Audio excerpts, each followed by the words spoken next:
अस्सलाम वालेकुम नाज़रीन, नौशहर अफरोज का मोहम्मद इकबाल राजपूत जी खबर ॾींदा हलूं। नौशहर अफरोज में सिंध तरक्की पसंद पार्टी पारां शहीद इल्ताफ़ जिस्कानी के कातिलनि खे 15 ॾींहं गुज़री वञण बावजूद अञा ताईं कातिल गिरफ़्तार नाहिनि थिया।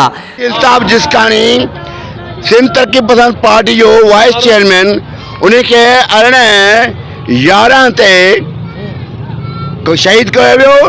रियासती दहशतगर्दी वडेशाही दहशतगर्दी जागीरदारी दहशतगर्दी गरजी इन कामरेड के रस्ते ता हटण के लाए रियासती मनसूबाबंदी थी उन शहीद के इल्ताफ़ जिस्कानी के शहीद किया।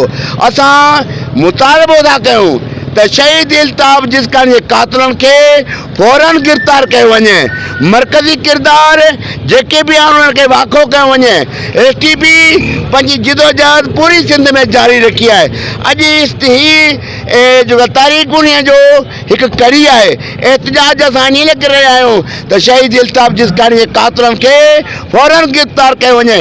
सिंध के STP जे चेयरमैन डॉक्टर कादिर मगसी उनजो भी मुतालबो आहे न त सुभाणे STP जा कारकुन झंडा ऐं लठियूं खणी रोडनि ते निकिता त का बि ताक़त उनखे रोके न सघंदी। असां इन नाकाम रियासती हुक्मराननि खे चऊं था त फौरी तौर ते कातिलनि गिरफ़्तार कनि। यूनाइटेड पार्टी समझे थी त ही मुकम्मल दहशतगर्दी जो वाक़ियो आहे। असां हुकूमत खां पुरज़ोर अपील था कयूं त इन दहशतगर्दी के वाक़े खे वाखो करे शहीद इल्ताफ़ जिस्कानी जा कातिल गिरफ़्तार कया वञनि। असां इहो बि सम्झूं था त क़ौमी कारकुननि ऐं अॻुवाननि खे इहे शहीद कयो थो वञे छो जो हू पंहिंजा सिंध जा हक़ घुरनि था। इन ई सबबु तमाम असां इन्हनि सहाफ़ियुनि जी तोसत सां शहीद इल्ताफ़ हुसैन जिस्कानी के कातिलनि जी गिरफ़्तारी जो मुतालबो कयूं था। असीं सम्झूं था त हुन जी क़तल सिंध के बेटन ता सिंध के वसाइलन ता माण्हुनि के हटाइण जी साज़िश आहे। कल उन ते उन्हनि हिकिड़ो ऑर्डिनेंस भी आंदो आहे। उन सां गॾोगॾु उन्हनि रात आयरलैंड की कंपनी सां एग्रीमेंट करे उते भंडार बेट के लाइ रिक्वायरमेंट जमा कराई आहे। हू इन्वेस्ट कंदा। असीं उन जी पुरज़ोर मज़म्मत था कयूं ऐं असीं शहीद इल्ताफ़ हुसैन जिस्कानी जे इन क़तल के इन साज़िश जो हिस्सो सम्झूं था। उनमें उन्हनि हिकिड़ा किराए जा कातिल असलम रिंद ऐं ख़ानज़ादा भोलू जो MQM जो टारगेट किलर रहियो आहे। उन सां गॾोगॾु हू असांजे अॻे ई दोस्तनि जी शहादतनि में मुलविस रहियो आहे। ऐं ज़मीर रिंद ऐं माशूक रिंद जेके नॉमिनेट थियल आहिनि उन्हनि खे गिरफ़्तार करे ऐं करार वाक़ी सज़ा ॾिनी वञे ऐं इन शहीद जे क़तल में जेके भी गुझा थियनि उहे ज़ाहिर कया वञनि।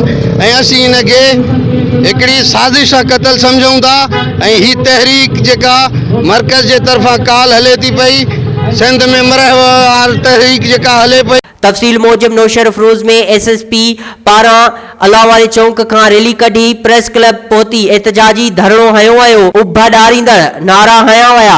अॻुवाननि में असगर बुलेदी, हबीब मशहूरी, इकबाल राजपूत ऐं ॿियनि सहाफ़ियुनि सां ॻाल्हाईंदे चयो त शहीद सिंध इल्ताफ़ जिस्कानी रियासती इदारनि किराए जे कातिलनि हथां शहीद कराए सम्झनि था त STP सिंध जे जिदोजहद तां हथ खणी वेंदी।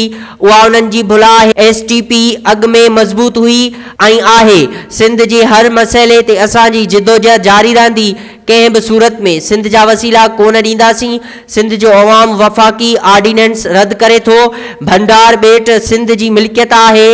उते को भी अडावती कम बर्दाश्त न कंदासीं। उन्हनि वधीक चयो त शहीद इल्ताफ़ जिस्कानी के राह तां हटाए हू सम्झनि था त सिंध में माठार थींदी।